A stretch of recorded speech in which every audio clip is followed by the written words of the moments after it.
Paul Angevin. Et après, j'ai... Ah, vous êtes inscrit, cher collègue? Oui,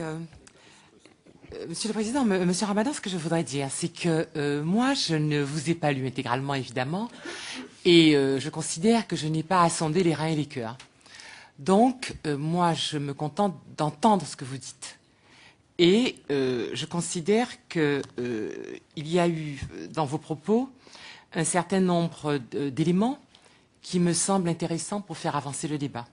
Par exemple, le fait que vous ayez souligné qu'effectivement, c'est la loi du pays qui prime sur toute autre considération, ça me semble un élément important dans les réflexions que nous avons aujourd'hui. Quand vous dites également que des considérations d'ordre public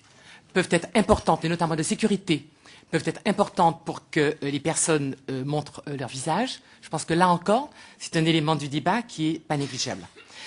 Évidemment, il nous appartient à nous de décider s'il y aura une loi et quelle loi il y aura. Mais l'importance de la loi que vous avez soulignée me semble quelque chose de positif. J'ai noté aussi, et là c'est pour nous dans notre réflexion, ce que vous avez souligné sur le fait que la loi ne suffira pas et qu'il faudra un accompagnement pédagogique et psychologique. Et là aussi, je pense que c'est un point que nous devons tout à fait prendre en considération dans les recommandations que nous allons formuler. Et enfin, dans ce que vous avez dit, de dire qu'il faut passer d'une attitude victimaire à une citoyenneté active, et ceci à l'égard de beaucoup de gens qui aujourd'hui vivent un peu difficilement dans notre pays, les débats en cours, je crois que là encore, c'est un point qui mérite d'être soulevé. Alors évidemment, il faut préciser,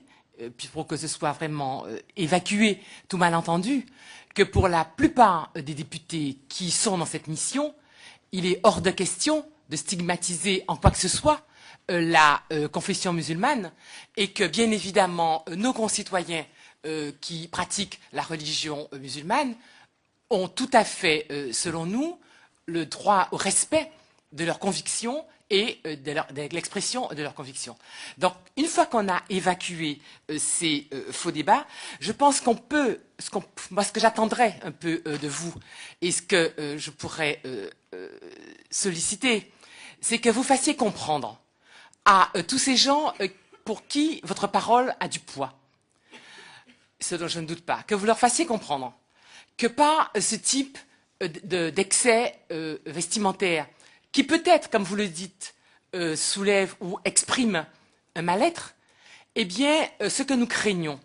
c'est qu'il ne ruine les efforts qui sont faits depuis des années dans ce pays par un certain nombre d'organisations antiracistes, un certain nombre de progressistes, précisément pour faciliter le vivre ensemble et lever les préjugés. Donc je crois que véritablement, vous pouvez avoir un rôle extrêmement important pour pouvoir nous aider dans ce combat contre les fondamentalismes, en disant que quand on fait ce combat, ce n'est pas la République contre l'islam, c'est aussi un combat qui est important pour tous ceux qui sont attachés à ce que les musulmans de ce pays vivent bien dans ce pays et se sentent parfaitement citoyens.